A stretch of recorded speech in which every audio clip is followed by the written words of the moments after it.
Hello, everyone. Welcome to the Hounds of Business Live. I am April Wyatt, and I'm stepping in for Mike Ashebrander as he's getting ready to take flight tomorrow to go to LA. Boy, he's just really traveling, right? Podfest and now this. Who knows where he's going to be next? So before we bring up our guests, I just want to run the intro and welcome in. Looks like your business might be in a bit of a pickle. Don't you worry about a thing. You ain't alone in this. You're just a success story waiting to happen. Trust me on that. Every bump in the road is just an opportunity wearing a clever disguise. Welcome to the Hounds of Business community, where we don't just sit around twiddling our thumbs. Nope. We turn those obstacles into mighty fine stepping stones. This here's a place where high-level entrepreneurs and sharp professionals gather to grow their businesses and mindsets, kind of like how a good old gumbo needs the right ingredients to be something special. Ideas thrive here, and collaborations, well, they're as natural as sweet tea on a hot day. Success, it's a journey, and we're fixing to walk that road right beside you. Now, don't forget to follow us on LinkedIn for all the latest tips and insights. We're talking about the kind of wisdom that'll keep you ahead of the game. And while you're at it, head on over to our YouTube channel. We've got ourselves a treasure trove of videos, from expert interviews to webinars, everything you need to stay sharp in this fast-moving world of business. The Hounds of Business community? Well, we ain't just a network, we're a movement. So why not come on and be part of something bigger? Join us today and let's turn your business journey into a real Southern success story. Together, we'll achieve greatness, just like crawfish and singing on a Friday night. Oh, so good to have you here. We're here to talk about beyond the uniform, healing, leadership, and the future of work for those who have served, right? Leaders transitioning from pressure-driven performing, right, into sustainable leadership. And that is so important because tonight's conversation really does hold a special place in my heart, as my husband served in the Navy for 26 years. And I saw, his transition of what leadership looked like while he was serving, and then how it shifted as he went into the private sector. And it's really interesting to see the dynamics change. And you would think, oh, one person in the military and segue into the private or into civilian world should be easy, a cakewalk. Well, it's not.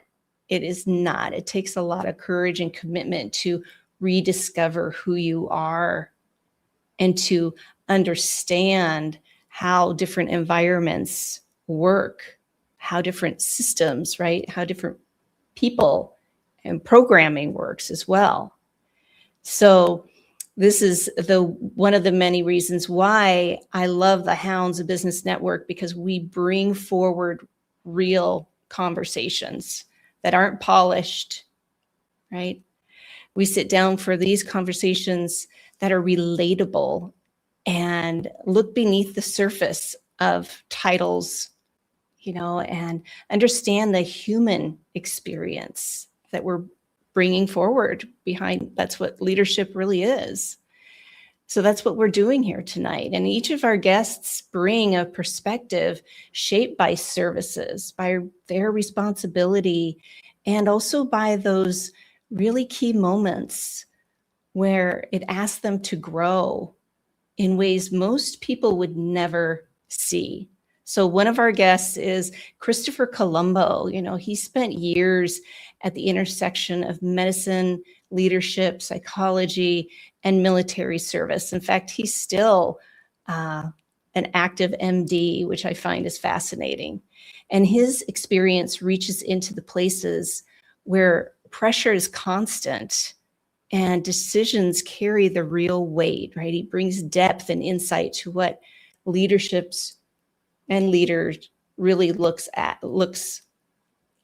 like, I should say. I'm getting all Twitter-pated and tongue-tied because I'm so excited for this conversation tonight. And also we have Beverly Neal Clinton. I absolutely adore her, and I know you will too. If you don't know Beverly, you need to get to know her. And she's worked through different organizations to think about healing and integrity. Her work shows through the systems that can either support people or quietly wear them down. And her clarity comes through her Marine background of her service. And unfortunately tonight, Timothy Murray is not here with us because he's literally in the field serving his people. So we miss you, Timothy. I hope that you get to watch this replay. But I want to just bring our guests up to the stage and welcome in Beverly and Christopher. Thank you so much for being here this evening. Thanks, April. Appreciate it. Always a pleasure to see you. Oh, it's always great to have you both. And I really enjoyed our conversation yesterday, Christopher. This is what I do when I get to know people, whether they're a hound or not. I'm curious. I want to learn more about people. And so Christopher carved out some time with me yesterday and talked about who he is and how he approaches leadership of the world, which I find very fascinating. But before we get into the real discussion here, I want to just bring up just to go back a little bit, right? I'm asking you to kind of rewind a little bit, both of you. In the very beginning, before the titles and the achievements, there's usually a moment or an experience that shapes our relationship, especially in service. So can you share just a little bit, like early influence, or maybe it's a memory that you still hold, right? That happened to you early on in your career that taught you about what responsibility really meant, and how is that carried forward in what you do today? Beverly, Christopher. Crickets here. Did I ask too many questions at once? I know it's kind of a no. That's a deep one right off the spot. So Beverly, I'm happy to let you go first. Oh, thank you so much, Christopher. I appreciate you. So it's interesting when you were speaking about your husband. My husband is a Navy vet as well as I am a Marine. And that, you're right. I remember when he had been in for 14 years. And when he injured his knee, it was hard for him because he still felt that he had so much more to give. And what popped into my head was, I remember when, he'd been sitting on the couch for about a month. And I'm letting him work through it. And at that time I was a court stenographer. So I'd come in from court and he was still in the same chair he was. And when I left that morning, and I said to him, I said, listen, I know it feels like the end of the world for you because this is all you know. I mean, this man loved being in the Navy. He loved the structure. He loved his job. He loved all of it. And he was very good at it. So when he wasn't able to have that anymore, I said, you know what? Sometimes life throws you a curveball and you just have to pivot with it. And I remember when he said, oh, what about if I become a policeman? I said, your brain is too beautiful for that. Not downplaying policemen, but my husband and I are high school sweethearts. We've known each other forever. And when you're riding in a car with a man who is at 17, and you know how like sometimes when the light hits the mirror, so you get that refraction of light, I could see that man starting in his head to calculate the speed, rate, and then I'm like, hey, come back. I need, and that's the way his brain has always been. So he's a high performance computing engineer. If he's not engaged, I have seen this man in meetings go to sleep because, they're not keeping up.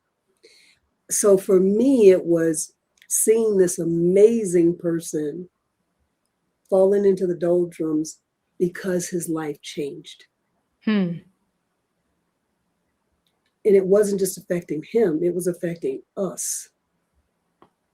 So once we had that little coming to Jesus meeting, he got on the stick, and I had been holding on to his jacket as he's riding through. So yeah, for me, that was my moment. Yeah, witnessing your husband going through that, and you know, it does take those real conversations to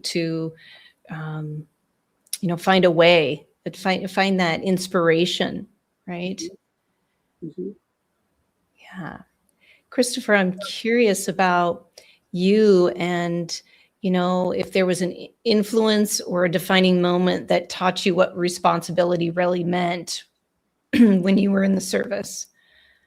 Yeah, so this is something that's come up. My wife and I have talked about this, and it's you're not the only high school sweethearts out there, Beverly. My wife and I started dating when we were 17 and 19.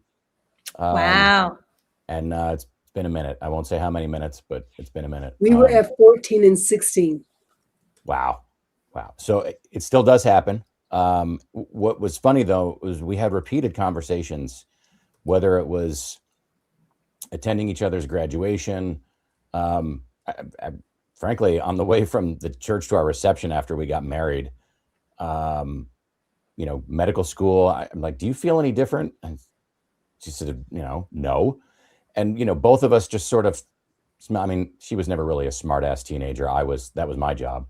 But I still sort of felt like the overgrown smart ass adolescent I always felt like, except for I think two experiences in my life have actually, I felt different on the other side when they happened.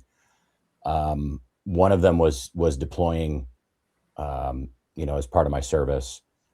And, you know, you form incredible relationships and bonds in that you could only describe as the most positive experiences in your life, in the most hellish, inhumane environment and experience that you can imagine. And having to hold that paradox in your head for the rest of your life is just something that changes you. We talked a little bit about it yesterday, April, is that, you know, people come home with, you know, varying size rocks in their rucksack. That might be a bunch of gravel and sand at the bottom. It might be one big rock they're toting around, but everybody comes home a little different. And the only other experience I've ever had that's made me any different, taught me, and you mentioned responsibility. This one counts for both, whether it's responsibility to my unit, my country, or, you know, whoever's standing next to me on the job. The other is becoming a father. You know, my wife and I figured, well, we got this. We're both doctors. It's going great. And my kid hit the atmosphere, and then we looked at each other and I said, we just made another person, and we are responsible for everything about this human. And of course, I thought when we had my daughter, I'm like, totally got this. You know, we've done this before. No, when you add girl dad to your resume, it's definitely another change. And it's a similar, I mean, how are you going to relate wartime and raising children? I'm going to right now. Yes, please. Thank you. Yeah, it is the same level of deep connection and joy and most positive thing you'll ever do, simultaneously with the greatest worry and fear you could ever have. And again, balancing those two things in raising your children or in managing combat, that it's strange that there's a common theme between the two, but they both do. And I think responsibility is a good lesson from either. You're changed because you are now responsible for something other than yourself. Yes. Oh, most definitely. I can completely, I mean, I didn't wear the uniform, but I was along for the ride for 24 years. And it just knowing that responsibility and that integrity that still shines throughout,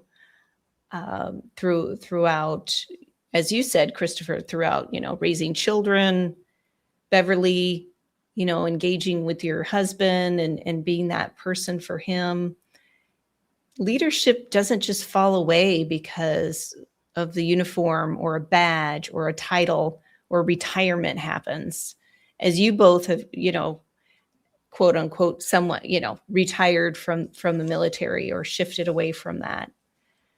So what was that like for each of you to step from one leadership role into the next? I think for me, I remember when I decided to go into the Marine Corps, both my brother and sister were already in college, and they anticipated that I would go as well. So for me to announce, no, I'm not going to college. Yes, I've signed up for the Corps. You'd have thought, I don't know, you'd have thought I said Jesus already came back and we missed the boat. So they were not happy with me at all. I don't have strong enough adjectives to describe how they were in another orbit. And I remembered at that time, my brother was working for NBC. So occasionally he'd come out to California to, do his thing. And his friends would say, hey, man, your sister, what does she do? Well, she's in the Marine Corps. And I would look at him and he would be like, so I'm the youngest of three. And when you're the youngest, you're always playing catch up. So for me, leadership made sense because I didn't have anybody else. My parents were a little bit older and my sister and brother were already gone. And luckily they left a really good pathway for me. They had already set the standards, set the bars, and it was up to me to catch up and keep up. So that was just a natural progression for me to from being the cheerleader to being the person who only needed one credit to graduate from high school, and I could have taken that in the summer, to going into the Corps and then realizing, and that's the other thing about boot camp. In boot camp, you realize a lot about yourself. Whatever your shortcomings were, boot camp can hone in those. Really, you get clarity very quickly about, whether or not you're going to make it. Because I think I shared this story with you before about when I went in for boot camp, there was a young lady who became catatonic. They got in her head and they literally moved her like a piece of furniture. And I remember thinking, I don't care what it takes. What is this? 16 weeks? Oh yeah, I am everything. I'm doing it. And it just refocuses your strengths. And then the Corps picks those up. And then they polish them and they dust them off. And then they show you the new shiny version of yourself. And then you just keep moving in that direction. That's so interesting. The psychology of it, and it kind of like reinventing. And yes, my son just went through boot camp a little over a year ago. And didn't he? Definitely. Well, yes. And he was, oh my goodness. He was the guy that called the cadence. I forgot what it's called. Yes. And did he ever speak out loud in school? No. But he was the one that would sit in the back and watch everything and know exactly, so they put him up front, right, to get that out of him. And so that was kind of cool to know that he was doing that. And yeah, they hone in on those things, and they might pick it apart, but that's really actually asking you to become a leader, asking you to step forward through those fears and acknowledging those other parts of yourself. And speaking of psychology and shifting that, Christopher, what do you feel or think, or your experiences about that with military life and shifting into the private or civilian world, the psychology aspects of it? Well, I mean, a lot of it is that mindset difference. Beverly described it. What I would say from a positive psychology perspective is you show up at boot camp and you're continually making promises to your future self. And then the goal is to get you to fulfill them. Nobody cares if you were the quiet person in the back. They know your potential is to be the person who calls cadence. And that's the goal, is you've made a promise to your future self to fulfill your potential as best you can. And there is no place to hide. They're going to find that. I think with the justification for that, I mean, obviously a lot of people, they wonder, isn't it intimidating? Isn't it scary? Yes, it's intimidating and it's scary and it's stressful. But what is the ultimate goal? The ultimate goal is to prepare you for military service and war. It turns out that's a whole bunch more stressful than basic could ever try to be, no matter how bad it gets. Mm-hmm. And the civilian world, in many instances, the stakes are simply not that high. And so the insistence that your mindset always be focused on a promise to your future self to fulfill your potential isn't there without a great deal of initiative. Or if you're lucky, a leader and a mentor to help you cultivate that mindset. But it's an expectation and part of your new normal in uniform versus it's a bit more hit or miss in the civilian world. I wanted to interject on that. You're right. I find myself using that same analogy. I want to step back just a little bit, because what boot camp does is it breaks you down so that it can build you back up. And I know that sounds counterintuitive, but that's anyone who's gone through boot camp knows that's what they're doing. And then the other side to that is you begin to surprise yourself because you didn't know that you could do these things. And so then you begin to expand, and that's when you start to grow. And that's when you think that boot camp is really hard, but you're absolutely right. It prepares you for what can happen when you go into combat. Many of us come back with PTSD because that's not a video game. That's real life. For my husband to be standing on the side of a boat and to see the devastation, and you're not ready for that, you come back very different. And that's what Chris was talking about. You just come back different after that. And then you learn how to navigate within this new world. So for me, this is again something that Christopher alluded to. When you're in the military, you understand that's life or death. So when you're in the civilian world and I don't know, you missed a deadline and you're like, why are you freaking out? Because nobody died because you missed that deadline. Whereas in the military, that could be the alternative. So when you look at it in that perspective, when you're dealing with civvies, you're like, oh, Lord, bless their little hearts. And then you just work with them because that's where they are. Yes. And it's really, that person's only their perceptions, right? That what they have been exposed to in their life, the nervous system doesn't know whether it is in ground combat or in the boardroom combat.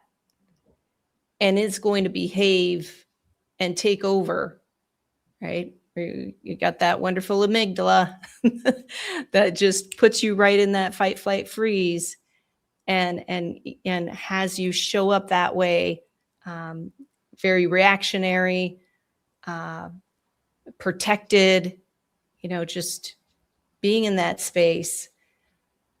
And so as you both shifted away from military, how did that help with your leadership style? My husband says he will personally never work for me again.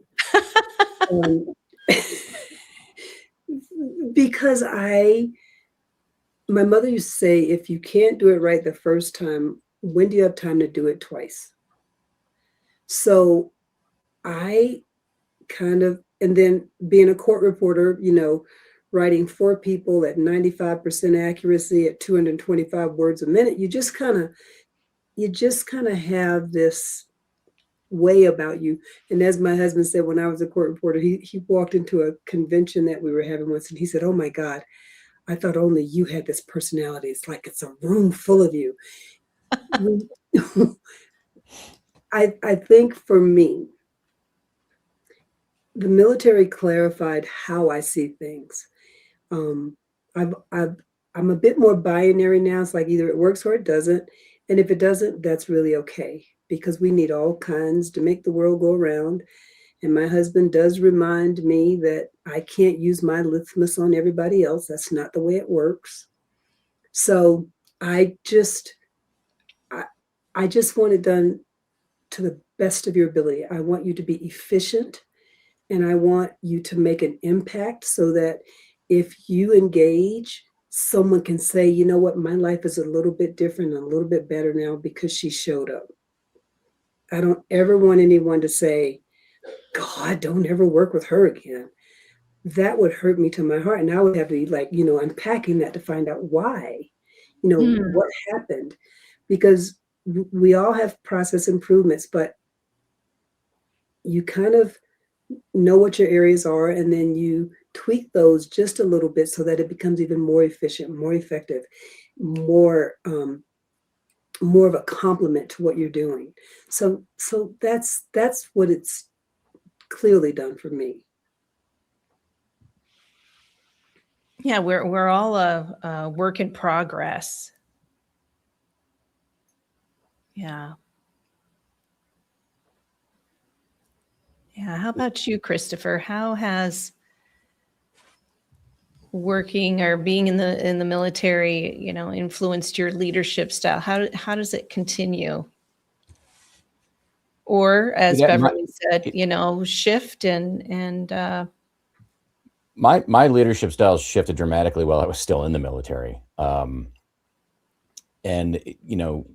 having a bit of a double dose of that idea of, life and death urgency, both as a military person and a physician, you can very easily turn into the hammer. And if there's nothing but nails around, then you're really useful. But the minute that there's eggs and babies about and all you have to swing is your hammer, you need some other tools in the toolbox. So I had a bit of a mismatch between my temperament and the job culture for a leadership position I was in, and it went terribly. And I was eventually relieved from that leadership position. And then with 4 years to go on my career, it was time for reinvention, rebirth, and getting into a different leadership position where I was doing a lot of funded research and innovation in virtual health and telemedicine and tech space. And the pandemic hit during that time. There was a lot of working with civilians and military and contractors and researchers, and a much wider variety of personality types, baselines of how people would interact, levels of people skills and emotional intelligence, and having to adjust to have a lot more tools in the toolbox to assemble strange teams of odd bedfellows. That opened my eyes wide to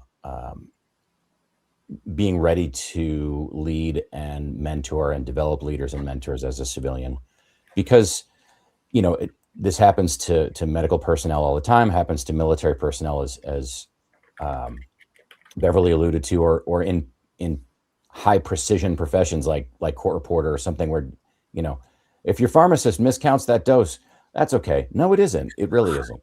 So hey, we just gave you the wrong medication to your loved one and they didn't make it. That's nobody. I say that flippantly, because when we say that stakes are life and death, they are. But when you transition into other jobs and other professions outside of those, not every military task is combat. Not every medical task is reviving a cardiac arrest victim. And in the civilian world, not everything has that urgency. And okay, if we're constantly on the edge of, as you said, fight, flight, or freeze, we're not running from saber-toothed tigers, but your midbrain and your cortex are still battling about what's a threat and what's not. And it could be that email was in all caps. That might be the worst threat you see that day. Oh, yes. And all of the baggage that comes with it from that peer, that subordinate, that direct report to you.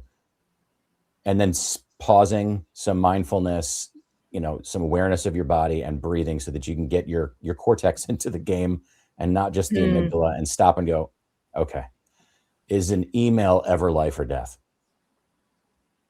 No, I'm gonna have a deep breath. I'm gonna go get some coffee, and I'm gonna come back, and then I'm going to help this person step back from the ledge, and I'm not going to be the one that runs up and tackles them while they're at the edge. I was that hammer running around hitting, eggs, nails, and babies. And now, little older, a little wiser, my toolbox, I have, the cordless driver, the monkey wrench, the hammer, duct tape, WD-40. There's a few other tools in there for other situations. And it turns out you're more versatile as a leader and a mentor, the more that you can individualize that situation.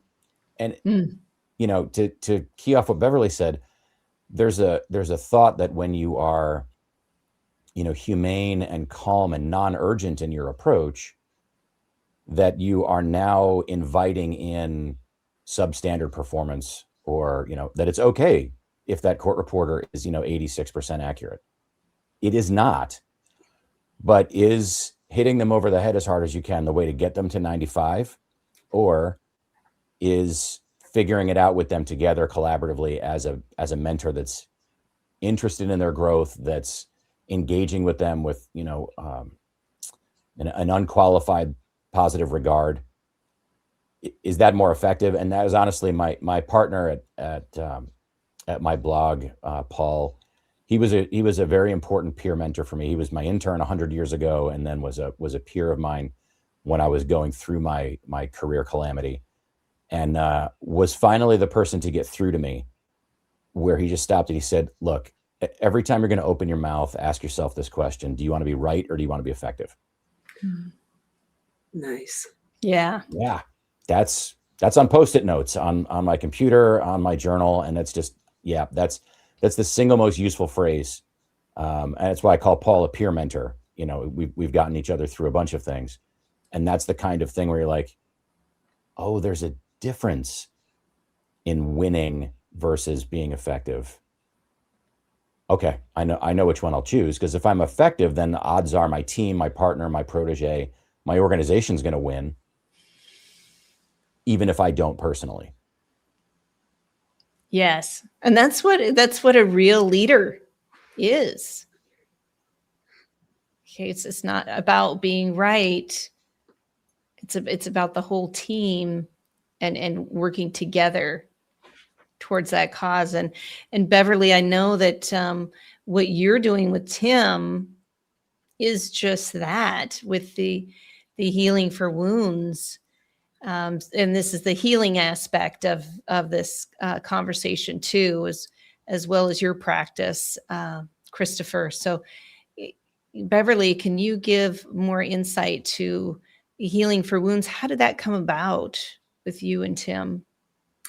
It's interesting. Tim, I know Tim from maybe 4 years ago. Yeah, around 4 years ago. And he'd ask me to work with him. And I'm like, no, I don't think so. I don't think we're going to be a good match. And he was patient. And, he would come back and say, hey, how's it going? And I'm like, good, thank you. Keep it moving. And eventually, he caught me in a moment when I was like, I could actually hear what he was saying. And I alluded to this earlier when we were backstage. He has so much information. He's like a Rolodex. It's like, there's some card somewhere that he knew somebody and they met. And just even in the recesses of his brain, when I'm thinking I have something figured out and I'll run it by him, and then he gives me like a shorter version of something that, would have taken me days to figure out. And he's like, no, go do this, talk to this person. So needless to say, he's patient because he waited for me to get here. And we started talking about, how could we change the way we do medicine? What's going to make us different? So we came up with the healing for wounds, and then with the revenue doctors.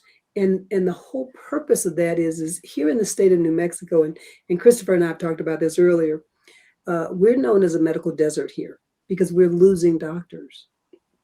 And we're losing doctors because the medical malpractice has gone through the roof. Then you factor in shortages of staff. And then I think we're like in the top 5 states where there's more land than people. So we're spread out all over the place. And when you have those rural hospitals, those rural clinics, where they may not even be able to pay for their services, so they're baking bread or they're giving chickens or whatever it is, that's a real thing that still happens here.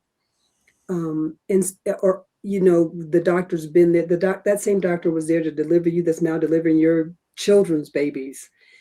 That's the continuity that we're used to here.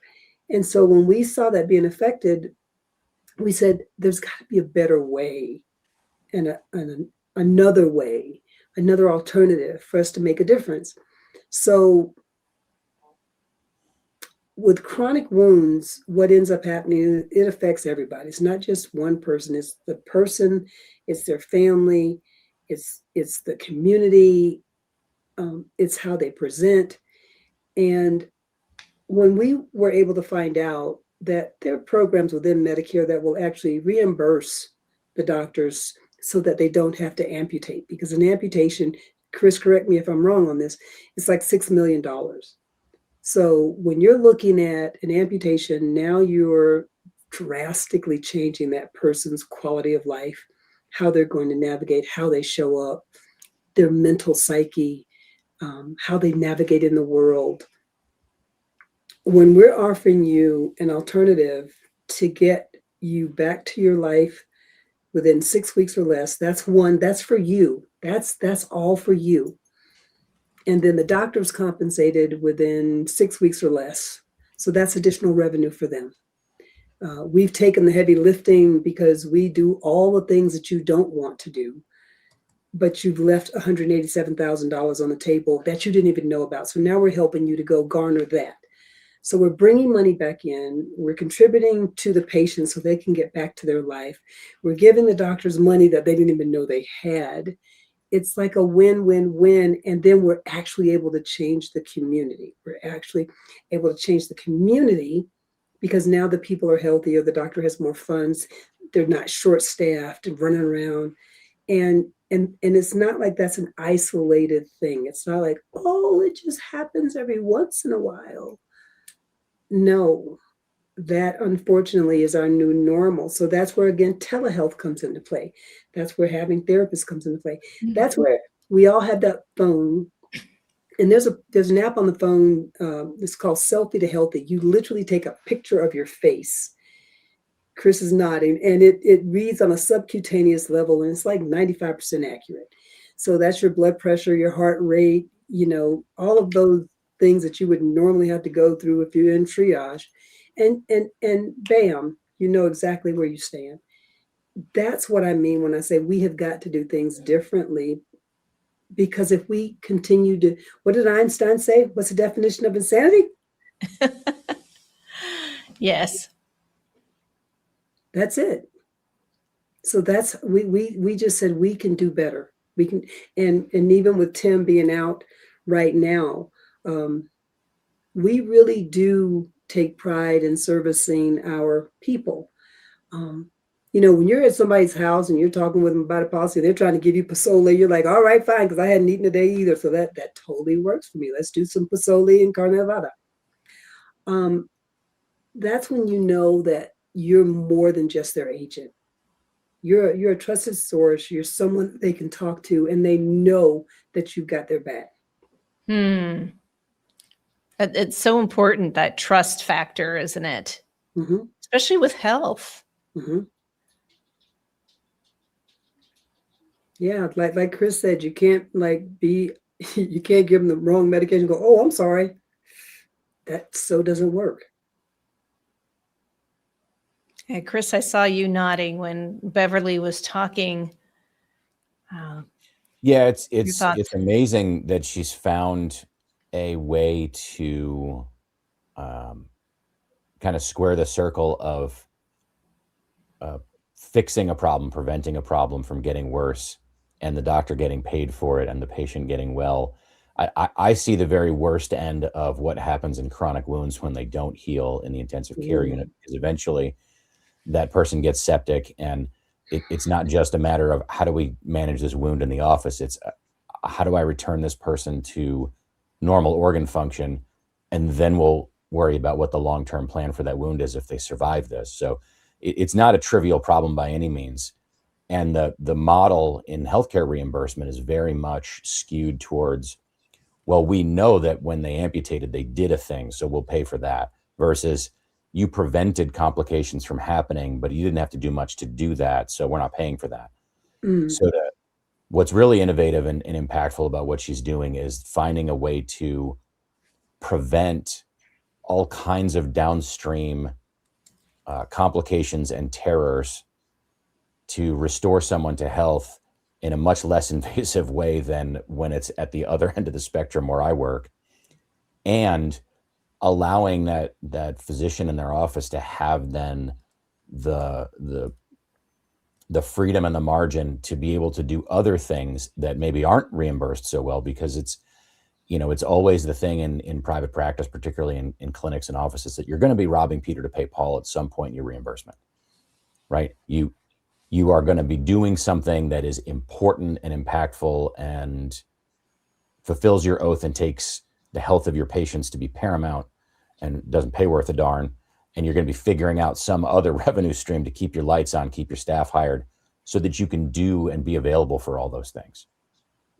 The joke we had with some hospital administrators that you could paint them into the trap. They'd be like, well, we need you to do more with less. I'm like, wow, if you take that to its logical extreme, you want me to do everything with nothing. And that was just our snarky frying pan to the head to say that is not a sustainable model of improvement. We need to mm. think differently about it. And it's brilliant work that Beverly's doing. I would love to take all the credit, like having this idea, but I just kind of saw the pieces. Tim and I looked at the pieces and we're like, I think this puzzle just needs to shift a little bit. I'm not trying to shave off the edge because I really do need that piece, but I think we just need to shift the angle. And then when we do that, look at that. It really is a beautiful picture. It isn't just this thing it's not the macaroni painting that my kid did. This is really closer to being a Picasso. This is pretty nice. Yeah, it's going to be a thing with telemedicine soon, if the exception for where the originating site versus where the service takes place and where the provider is, because I think telemedicine is one of the things that fits right in a model of what Beverly's talking about. With, if a person can quickly get managed, restored to health, or health sustained through a virtual portal without having to, in my area, fight through interstate traffic and then find parking wherever you're going to find in the city, or in Beverly's environment, travel hundreds of miles potentially Yeah. for an office visit that could have been done over the phone, by email, or by virtual, right? If you don't pay for that restoration of health, then you create a disincentive for people to use that service, which is better for patients, and it's not a cure-all. It doesn't work for everything. Yeah. There's some things that need to be done physically and in person, but you create the room for that, both financially and in the schedule and in the amount of work hours and man hours you have to put in, by not doing things that you don't have to do. I mean, it sounds so bloody obvious when I say it like that. But it took something like a worldwide once-in-a-century pandemic for everybody to be forced to use something like telemedicine, and people to realize, oh, this has knock-on unintended consequences that are actually positive externalities for once. There are obviously negative ones when it's misused, like anything, but again, we're days away from that model getting getting kicked in the wrong direction, and it's unfortunate. More things need to be moving in that direction, like Beverly's approach to wound care, and how people are, innovating to be able to keep their lights on as a clinic, pay their staff, and also take good care of their patient population. And another thing, Christopher, too, that with the studies have shown that when our older demographic is engaged, they don't, where I'm headed.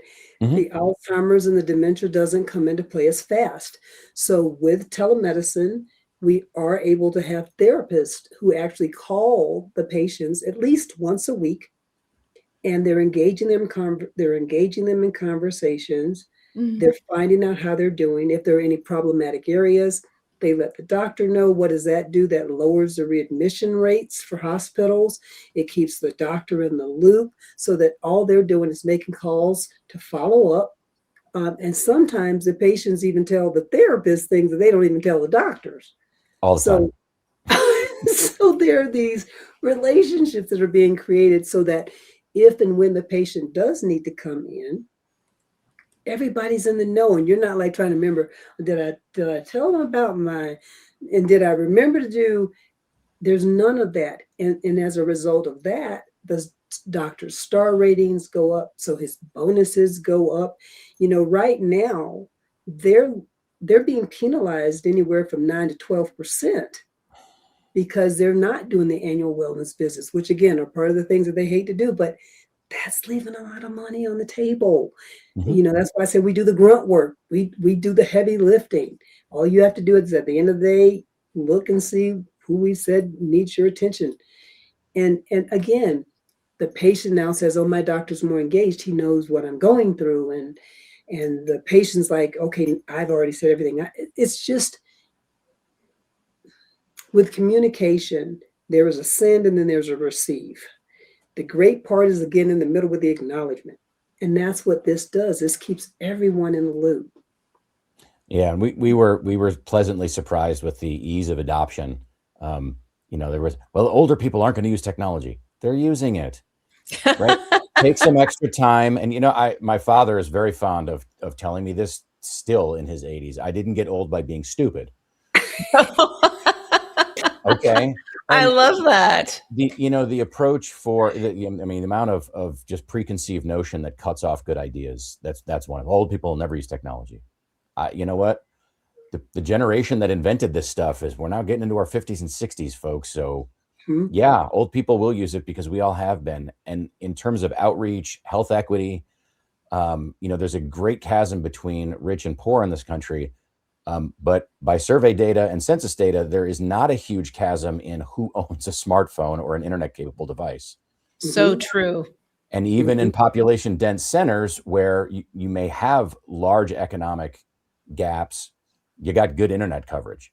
So this is another one of those interventions that can actually take, theoretical discussions and pontificating about health equity into action that will actually make a difference. I know, scary. It's in terms of rural health. That was what I did the last 4 years of my career was virtual health in the military, which might as well be another application of rural. You've got austere environments. We were researching tech and developing it during the pandemic to do telecritical care outreach to rural hospitals that, their usual go-to would be to send their sick patients to a tertiary or quaternary referral center. Sorry, Charlie, they're all full. You just became an intensivist. Not without the ICU training I had, unfortunately, but you can get me on the phone and you're a family medicine, internal medicine, pediatric. You graduated from the 27th grade like I did. You just did a different flavor, but you're pretty sharp. You did critical care at some point. And I could talk you through the rest. It was something that just leveled the playing field. And all of that technology, if I can reach forward to a medic in an austere environment, then we can connect a subspecialist and a rural hospital here in a very resource-rich environment, right? And have the same effect. It just seemed like when the urgency of the pandemic went away, so did our brains in terms of policy support and innovation. We're like, great, crisis over. We can go back to the way things were. Just not how any of this works. No. No, and I absolutely, I mean, I hope everybody saw that dynamics of what Beverly does and what Christopher does and how they put it all together. I loved how you talked about the back end of what me as a patient doesn't see, is totally oblivious to all of that. And by you both sharing that the dynamics, then it just kind of put the pieces of the puzzle together. You got to see a broader perspective of what's happening with healthcare. And I'm so grateful, Beverly, that you and Tim are out there doing this work, and that you, Christopher, are that person in the ER and bedside and supporting patients and staff also. It's so needed. This is, go ahead, Beverly. What was exciting for me talking to Christopher was he got it. You have to sometimes lay the breadcrumbs, right? Lay the breadcrumbs so they can follow what you're saying. He got it. I mean, he understood telemedicine. He understood we have to do something. It was so refreshing. I'm like, oh, can I have 5 more of you, please? Just that segues perfectly to my current mission in life. Jeez. What is your current mission, Christopher? So it's funny you mentioned oh my goodness, you got it. Well, I'm one of those weird, and again, it was more because my career had an iceberg that I had this change than any, grand plan on my own. But I'm one of those odd ducks as a practicing clinical physician with a lot of experience in tech and clinical research and in leadership. That's what I do now. I coach and mentor physician and healthcare leaders going into their first leadership position because, and this is uncomfortable to say, the clinicians need to be back in charge. All of the shenanigans that Beverly is combating and that I've described are because the captain of the team, which was the clinician, right? And typically the physician, but nurse practitioners, PAs, nurses have so much wealth of clinical experience, they need to step up and step in as well. Yes. But it's got to be a clinician that has the 30,000-foot view that is going to impact this, right? A administrator is going to have their agenda, and that's fine for them, but it is not the same one that the patient is going to have. The only people in the healthcare system bound by an oath as a profession to make sure that, as you pointed out, April, that didn't know all of that sausage making happened behind the scenes, and you don't need to. What you need is care at the point of need, right? Right time, right care, right person, right place. And all of the rest can be completely invisible to you, but the only person or persons in the system that's going to represent that perspective faithfully, honestly, and with fidelity is going to be the clinician. And as my experience was, we get into these leadership positions sometimes as a trophy or a token because, well, we got to have a clinician around to give us the imprimatur that we know what we're doing in a healthcare leadership setting. And then they get put in the corner and told to color. She's like, that's an old Army and Marine joke to be like, hey, go sit over there and color. We don't want to hear from you. Or we don't know what we're doing because we're elevated to these leadership positions because of our clinical expertise and competence. But that doesn't translate into being able to lead, right? We lead in a clinical setting because we're authoritative, we're decisive, we're to the point, and we know what we're doing.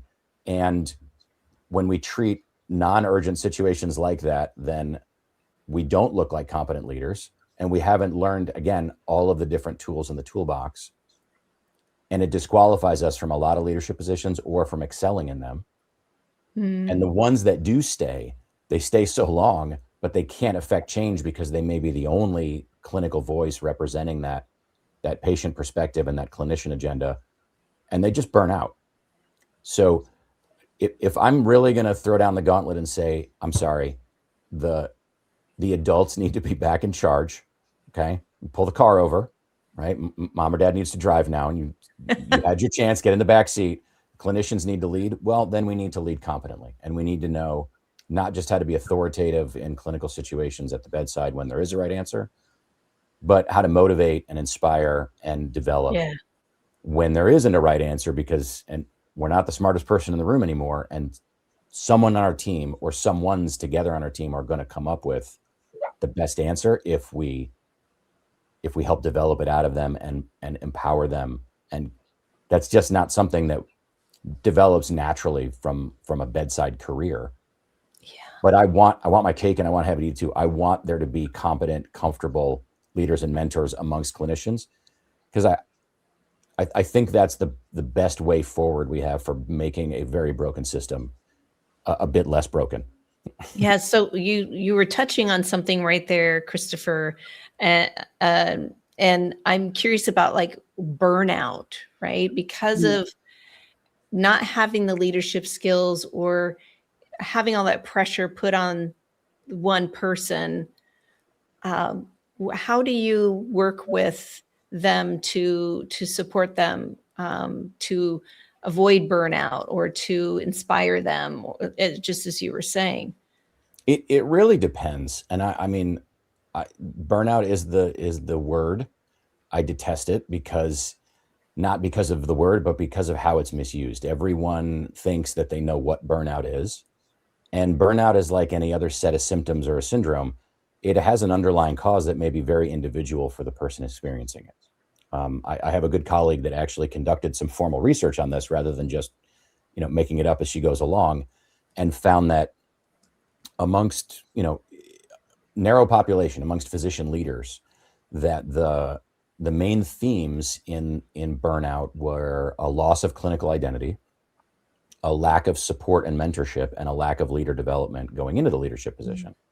For other people that aren't in a leadership position, it really may be that they've been tasked to do yet one more thing that has nothing to do with what they loved about medicine. Do we really need to click another box in the EMR? Other people, it has nothing to do with their professional life. It's a personal issue. Their non-medical life is falling apart. Illness, divorce, financial crisis, what have you. It is not a one size fits all. And when health organizations take their employees and say, well, we just need more massage chairs and yoga classes in the physician's lounge to get these people to relax. It very well may be that people need to learn stress relief techniques because that's a time management stress relief issue, might be their source of burnout. But to say that is the one size fits all cause and solution, No. It's frankly crazy talk. So I start with trying to find out why the person's burnt out. I was burnt out for a very different reason when I, had my leadership calamity than other colleagues were. And to have their solution be applied to my issue would have been counterproductive in the extreme. So I think a diagnosis before a treatment is how I'd sum it up. Of course. Yes. And I really appreciate you bringing forward that the term burnout, has been overused and it looks different for each person. And, wherever we go, there we are. So, even if we're high performing, in our jobs, like you said, behind the scenes, family dynamics, illness, sickness, grief, anything like that can definitely contribute to what burnout or basically, just spread too thin. Yeah, and there's a common denominator that can either cause burnout or at some point the burnout you're experiencing for any reason will result in this, and that's what we would refer to as moral injury. So things within the healthcare system that interfere, thwart, or are completely at odds with the mission of a healthcare provider. What are we supposed to be doing? We're supposed to be caring for that patient. Well, you have to do this thing. That's getting in the way of taking care. That's the opposite. It's not doing anything for the patient. It's harming them. But I have to do it anyway. Or if it is a behavioral health illness, substance abuse, personal problem, eventually that is going to degrade your performance, and not managing whatever your personal source of burnout is going to put you into a moral injury cycle because you're not giving your best potential to your patients and your team members that are taking care of patients. So that's honestly the most dangerous kind, and the one that we really need to wring out of the system first, which is if there's something we're doing in healthcare that does not have a positive externality for patient care, then, and we say it's necessary, we need to really assess why it's necessary. Mm. And if it isn't, then we need to get rid of it, because it's not mission essential. So why are we doing it? And again, it is to do no harm. Yeah.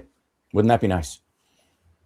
Yes. To ourselves as providers, and to each other as providers, and to our patients. It's do no harm is not just a sole target. Yes. Thank you for saying that. And Beverly, before we leave, do you have any last words to contribute, and then share where people can connect with you? Last words, we're here to help. That's one of the questions we always ask. How can I help? It is our intent to leave you in a better position than after we showed up, so that again, we can be an asset to you, not a liability. I can be reached at healingforwounds.com, or you can email me via info@healing.com, or Beverly at healingforwounds.com. Either way, we're here to help. And I've said this before, we're Pied Pipers, and we're trying to change how we're all showing up, because we can all do better. For sure. Thank you so much for all the value that you brought this evening, and the hard work that you and Tim are doing out in the field, and supporting your clients as well. So thank you for being a change maker. Thank you for having us, April. Yeah. Christopher, last words, and how can people connect with you? Yeah, and I just want to thank you again, April and Beverly. This has been a fantastic hour. I really appreciate the time. And if people want to get in touch with me, my website, functionalmentoring.com, or you can email me at christopher@functionalmentoring.com. My life thought partner, Dr. Paul Michaud, and I, we write about mentorship, leadership, relationship, followership. You should get all of your ships and your fleet sailing through if you want to get anywhere. And if you're interested in physician coaching or leadership development, Christopher@functionalmentoring.com. And if I'm not your cup of tea, we're a small community. I know so many physician coaches that are each our own different little flavor of ice cream. And getting in touch with one of us, well, I don't want to work with people that wouldn't be a good fit. It would be bad for both of us. So if I'm not your cup of tea, I can find you someone that is, and get your burnout and your leadership skills tightened up, and get you on the right path. Great. Well, it was amazing hosting you too, and thank you so much for coming and sharing. Though we went a little deep at first, right? Talking about your experiences and leadership, and how that, brought into the healing and supporting your communities. So I so appreciate you both being here. And Tim, we missed you. Hope everything is going well out in the field. And those who are curious about the Hounds of Business, reach out to Mike Asherbranner. And Beverly and Christopher are also fellow hounds. So if you're curious, come on in. It's safe in here. The water's fine. Yep. The water's fine. Water's fine. So have a great evening, everyone. Thank you both for being here, Christopher and Beverly. And I will see you next time. Thank you, April. You're a great host. Good to see you again, Chris. Take care. Be well. Thank y'all for stopping by. Be sure to follow, share, and like, and send me a message if you had fun today. Y'all come back now.